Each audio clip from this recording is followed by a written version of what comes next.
Bike parking ঘিরে বিবাদের জেরে ডেলিভারি সংস্থার এক কর্মীকে মারধর করার অভিযোগ ব্যারাকপুরে।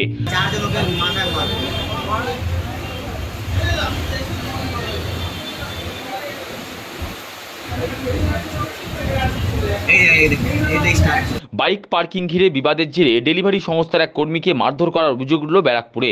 আর এই ঘটনাকে ঘিরে শনিবার বিকেলে উত্তেজনা ছড়ালো টিটাগড় থানার ব্যারাকপুর পুরসভার 24 নম্বর ওয়ার্ডের লালকুটি মোড় সংলগ্ন এলাকায়। জানা গেছে, ব্যস্ততম ঘোষপাড় রোডের ধারে লালকুটি মোড়ের কাছেই রয়েছে একটি বেসরকারি ডেলিভারি সংস্থার অফিস। প্রতিদিন সংস্থার কর্মীরা রাস্তার ধারে বাইক পার্কিং করে অর্ডারের পণ্য সামগ্রী নিয়ে গন্তব্যস্থলের উদ্দেশ্যে রওনা দেন। অভিযোগ উঠেছে, ডেলিভারি সংস্থার কর্মীদের বাইক পার্কিংয়ের ফলে মানুষের যাতায়াতে নাকি অসুবিধা হচ্ছে। শনিবার বিকেলে স্থানীয় কাউন্সিলর প্রদীপ সেন লোকজন নিয়ে ওই ডেলিভারি সংস্থার অফিসের সামনে গিয়ে রাস্তার ধার থেকে বাইক সরিয়ে রাখার নির্দেশ দেন। তা নিয়ে উভয় পক্ষের মধ্যে তীব্র বচসা বেঁধে যায়। অভিযোগ, বচসা চলাকালীন হর্ন বাজিয়ে অফিসের সামনে এসে দাঁড়ান ডেলিভারি সংস্থার কর্মী বিশ্বজিৎ গুড়িয়া। বাইকের হর্ন বাজানোয় কাউন্সিলরের সঙ্গীরা বিশ্বজিৎকে মারধর করেছে বলে অভিযোগ। এমনকি মারধরের ছবি সিসিটিভি ক্যামেরায় ধরাও পড়েছে। সহকর্মীকে মারধরের প্রতিবাদ জানায় ডেলিভারি সংস্থার অন্যান্য কর্মীরা। ঘটনা ঘিরে উত্তেজনা ছড়ায় ব্যারাকপুর লালকুটি মোড় এলাকায়। পরিস্থিতি সামাল দিতে ঘটনাস্থলে টিটাগড় থানা পুলিশ পৌঁছায়। ডেলিভারি সংস্থার কর্মী বিশ্বজিৎ গুড়িয়ার অভিযোগ, লোকজনের জমায়েত দেখে বাইকের হর্ন বাজায়, তখনই 3-4 জন তেড়ে এসে তাকে মারধর করেছে। ঘটনা হচ্ছে আজকে তখন কটা বাজে, আমি অর্ডার দিয়ে ফিরছি, এখানে দেখি বেশ কয়েকজনের ভিড়। ঠিক আছে, আমি যথাযথ এসে হর্ন দিয়েছি গাড়ি ঢোকাবো পার্কিংয়ে। তো হর্নের আওয়াজ শুনে ওরা আমার দিকে 3-4 জন মিলে তেড়ে আসে। তো তোমরা ফুটেজে দেখতে পাবে ব্যাপারটা ভালো করে। তো ওরা তেড়ে এসে আমাকে বলে, হর্ন দিচ্ছ কেন? হ্যাঁ, এটা গাড়ি রাখার পার্কিং, গাড়ি ওদিকে গিয়ে রাখো। ওই একটা পার্কিং নিয়ে ঝামেলা সংক্রান্ত বিষয়ে ওরা এসেছিলো। কিন্তু আমি সেই মুহূর্তে এখানে এসে হর্নটা বাজিয়েছি বলে ওরা আমার প্রতি ক্ষিপ্র হয়ে আমাকে গায়ে হাত তোলে। সেটা তোমরা ফুটেজে দেখতেই পাবে। এখান থেকে তৃণমূল পার্টি অফিসের লোকরা সব এসেছিলো। ওরা বলে আমরা প্রত্যেকবার এই পার্টি অফিস থেকেই আসছি, পাশেই আমাদের তৃণমূল পার্টি অফিস আছে, ওখান থেকেই ওরা এসেছিলো। আজকেও গাড়ি পার্কিংয়ের সমস্যা নিয়ে আমাদেরকে বলতে এসে আমার গায়ে বিশেষত হাত তোলে এবং একটা অন্যায় কাজ করে। মানে পার্টি অফিসের ছেলেরা এসেছিলো, ওরা মারে। ওরা কাউকে চিনি বলতে আমি ফুটেজ তো আছে, ফুটেজে দেখতে পারবো।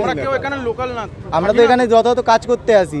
এখানে কাজ করে 200-300 জন কাজ করে, কাজের উপরে ওদের সেই নিয়ে হয়তো প্রবলেম হচ্ছে। ওরা এখানে বারবার ধরে আসে, এসে বলে যে গাড়ি রাখা নিয়ে এই প্রবলেম, এখানে গাড়ি রাখবি না, ওখানে গাড়ি রাখবি না, গাড়ি ভেঙে দেবো, গাড়ি পুড়িয়ে দেবো, আরও অনেক কিছু বলে। এই নিয়েই আজকে ওরা বলতে এসেছিলো পার্কিং নিয়ে। সেই সময়ই আমি আসি। তো সেই সময় এসে আমার উপর ওরা এরমভাবে গায়ে হাত তোলে। তো সেই নিয়েই সবাই এখন জড়িত হয়েছে। সবার এর আগেও ওরা এসেছে।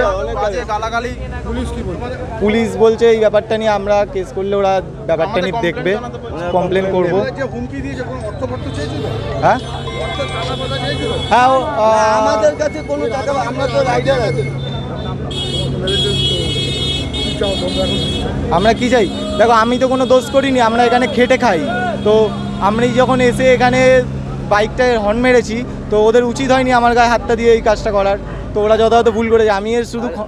আমি কি বলবো। ঘটনা নিয়ে স্থানীয় কাউন্সিলর প্রদীপ সেন বলেন, রাস্তার ধারে প্রতিদিন বাইক পার্কিং করায় মানুষের যাতায়াতে অসুবিধা হচ্ছে। সেটা ডেলিভারি সংস্থার কর্মীদের বলতেই তারা এসেছিলেন, কিন্তু কাউকে মারধর করা হয়নি।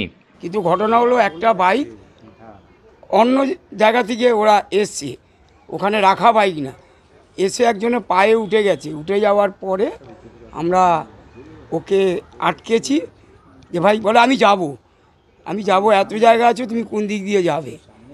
তো এই কথা বলার পরে এই নিয়ে ওদেরই লোকজন আরও বেরিয়ে আসছে। এই হচ্ছে ব্যাপার। আমাদের না, এই বাজে কথা। আমাদের ছবি তোলা আছে, যদি প্রয়োজন হয় ছবি আমি দেব। ছবি তুলে এনেছি কীভাবে বাইকগুলো রাস্তায় রয়েছে। রাস্তাটা মানুষের চলার জন্য, গাড়ি চলার জন্য, যে কোনো সময় হতে পারে, অ্যাক্সিডেন্ট হতে পারে। আমরা এর আগে অনেকগুলো ছেলেপেলেদেরও বলেছি যে এইভাবে তোমরা বাইকগুলো রাস্তায় রেখো না। ওরা একটা বলছে যে আপনার সাথে একটা আলোচনা হয়েছে, কথা হয়েছে, সোমবার থেকে ওরা ওই জায়গাটা খালি করে দেবে। না না না না, তারপরে আজকে গিয়ে কোনো আলোচনা হয়নি। টিটাগড় থানার পুলিশ কখন এসছে আমি জানি না। আমরা রাস্তায় লালকুটি পর্যন্ত বেরিয়ে আমরা সবাইকে বলেছি। অলরেডি কেউ পথ চলতি মানুষের জায়গায় সেট খুলেও দিয়েছে। ওদের অফিসে থাকা সিসিটিভির ফুটেজ থেকে দেখা যাচ্ছে ওদের ব্লিঙ্কিটের একটা ছেলেকে মারধর করা হচ্ছে।